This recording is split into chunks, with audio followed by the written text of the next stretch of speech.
Well, the protests are only growing louder and louder and bigger and bigger. But at the same time, the debate also continues. And one of the issues of debate, which cannot be settled in one episode of the Newshour alone, is that of the death penalty. The death penalty for rape. Well, we have with us tonight Ram Jethmalani, Shabana Azmi from Delhi, Neeraj Kishan Kaul of the Supreme Court. We have with us as well Raveena Tandon, well-known actor, Mohandas Pai is joining us from Bengaluru, well-known educationist and entrepreneur. With me here in the studio is Neena Naik, head of the Juvenile Justice Board of Delhi, member of the National Commission. Thank you very much, Neena Naik. Sorry for the wrong introduction there. Neelam Krishnamurthy, well-known activist and convener of the Association of the Upar Victims Tragedy. Sudhir Tailang, well-known cartoonist. Neelam Katara, well-known social activist. And Dr. Saeed Mubin Zehra, social analyst and author. Thank you very much, everyone. Mr. Ram Jethmalani, if I can begin with you first. India is angry and India wants change. Is a change in the laws also inevitable? And why not open up the debate on the death penalty, even if it may be a bitter pill for some to... Mr. Jethmalani.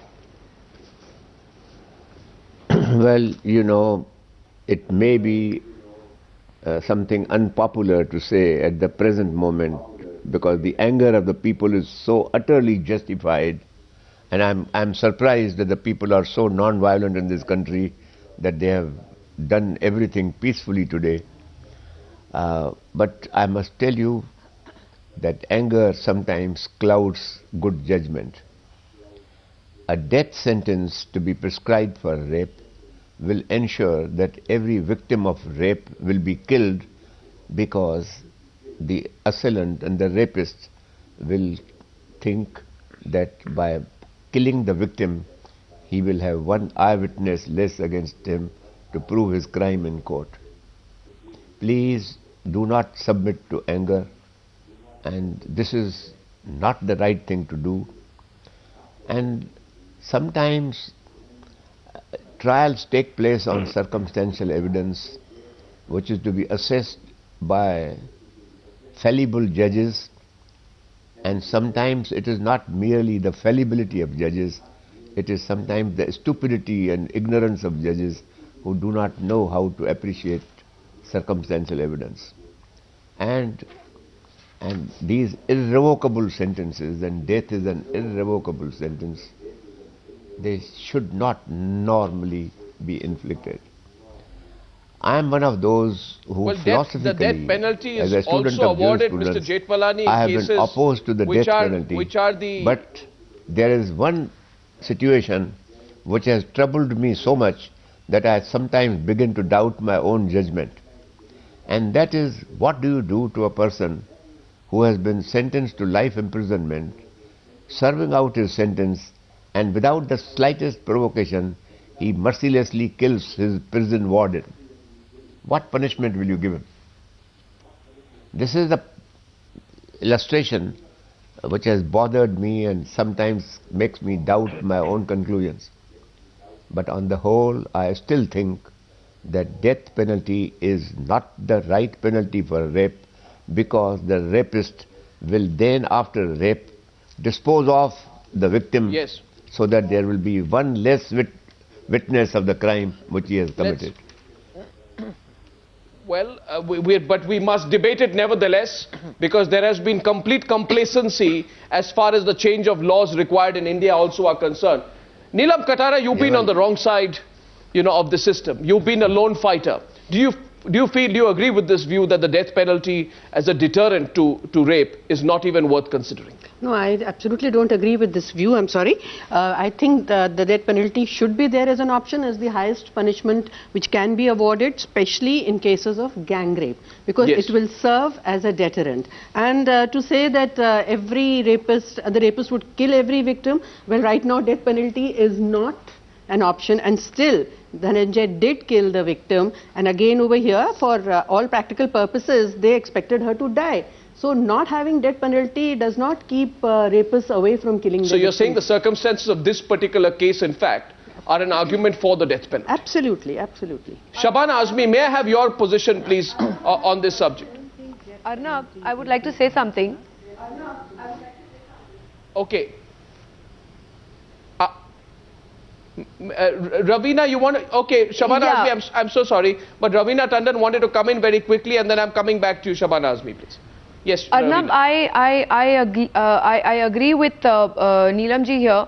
And my question to Mr. Jethmalani would be, I second what she said, that this was as close to murder, the brutality, the horror of the way this poor girl was just thrown away, or the way she's been damaged for life.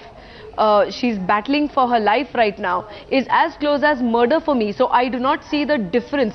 Basically, the men who did this were sadists. They are potential murderers. You let them out on bail easily tomorrow to commit another horrific crime and then say, oh, now he's murdered, so let's just hang him now. I think there should be a law probably where we have certain degrees. In all over the world, there are certain degrees of murder: first degree murder, second degree murder, third degree murder. You have seen cases where he's saying an innocent man, or sometimes if the judges do not make a right decision, can be given death penalty. But if we do have a system where our laws are tweaked a bit or changed a bit, where we have certain degrees, this for me is third degree. This is as close as murder that you can get. Yes. Yes. I think it's a valid point. So the question really is, what is the definition of the rarest of the rare? And I go to Shabana Azmi. I'd like to cite a particular example, Ms. Azmi, before I come to you. Earlier this year, on 13th March 2012, a court in Sirsa, Haryana, condemned to death a 22-year-old for raping a 75-year-old woman and later killing her by gagging her mouth with a shawl and strangling her neck.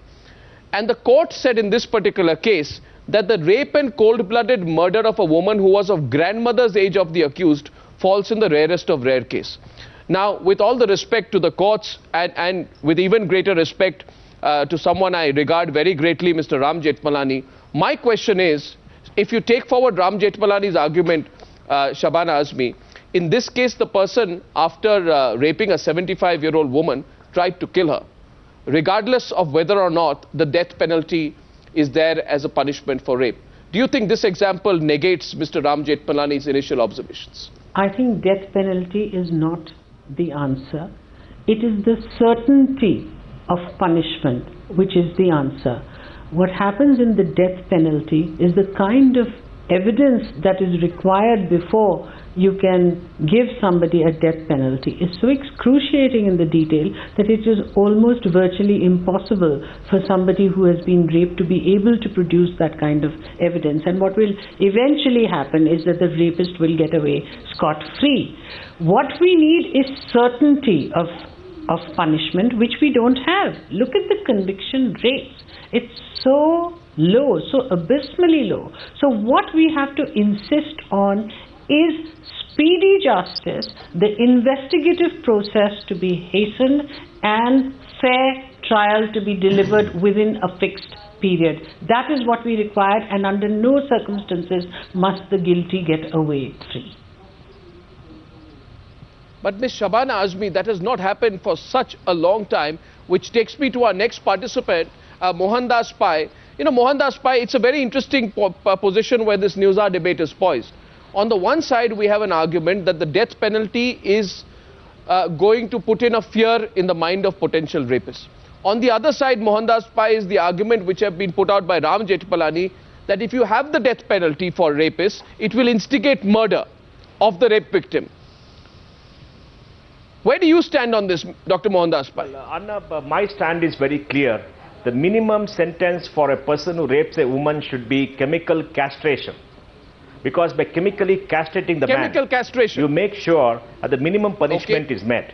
And depending upon the severity of the crime and the loss and the damage caused to the victim, it must go up to the death penalty, because we can say it is culpable homicide amounting to murder. So it depends on the severity of the crime, but the minimum should be chemical castration, for the person will be unable to commit a crime of this sort or any act of this sort ever in his future life. Because today, like somebody else said on this interview, the justice system does not work.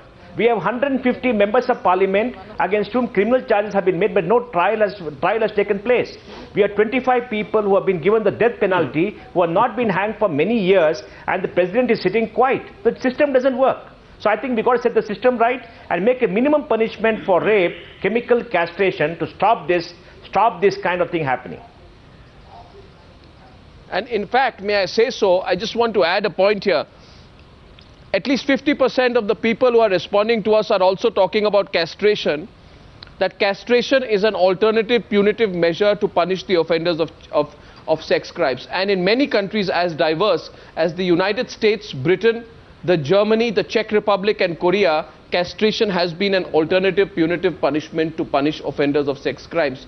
In fact, this has been tried out particularly on serial offenders and pedophiles, and American states that have carried out chemical castration as punishment include California, Florida, Georgia, Iowa, Louisiana, Montana, Oregon, Texas and Wisconsin. So it is not some obscure medieval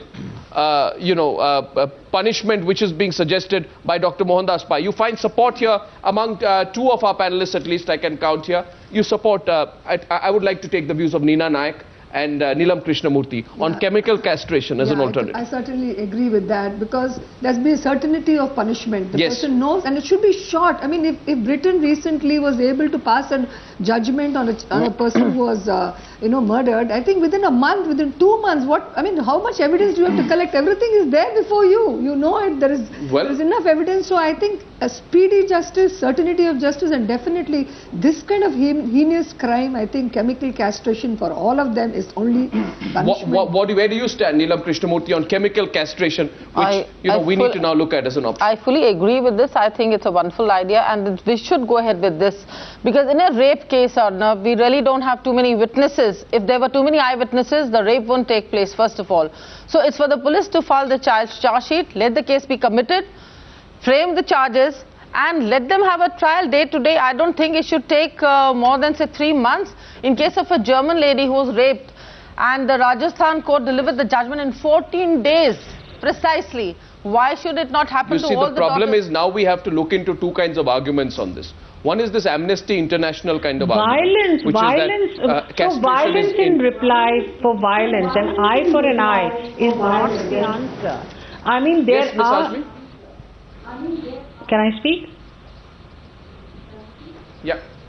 Violence for violence is not the answer. In fact, we are saying that women have to create a climate where every action of theirs, even for their protection, has to lead into an act which is separate from violence. There are many countries that take and create a role of people who have indulged in crimes like that, whereby they do not get a job, they are ostracized by society, they are ostracized in every department, which makes it virtually impossible for the person to be able to put his head up and live. That is the kind of thing we can do instead of saying castrate, kill, murder. Murder for murder, an eye for an eye. That's not the answer. I understand, Ms. Azmi, what you are saying here. The argument that a murder, an eye for an eye will make the whole world go blind. But I like to go across to Ravina Tandon, who seems to quite strongly disagree with your view. Before I go to Ravina Tandon, here's a point of view on castration. Amnesty International says castration is inhuman. That's the kind of argument Shabana Azmi is also putting through, and says castration can lead to other undesirable side effects. But what side effects should we be concerned about in a country where the number of rapists and potential rapists is increasing by the day? I'd like to get Ravina Tandon on this. We cannot have the death penalty. Why do we move away from certainty of conviction, certainty of punishment? Make it life imprisonment, but make sure that the person gets convicted.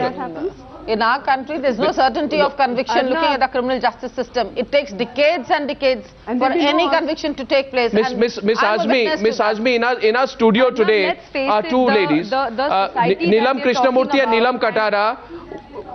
And Ravina, Ravina, I'm just coming to you, and I'm going to give you adequate time when I do. I'm so sorry for this, but as a response to Shabana Azmi, I'd like to say there are two women here in our studio, Neelam Krishnamurthy and Neelam Katara. And Shabana Azmi, nobody knows more than them how difficult it is. They have been fighting for their children. Absolutely. And they haven't been able to get justice in the Upar case on the one side, and on the other case in the murder of her own son for Neelam Katara, and they'd like to say something to you in turn. Neelam Krishnamurthy first. Yeah, it's very easy for a person who's outside the system to talk like this. Let's not take an eye for an eye.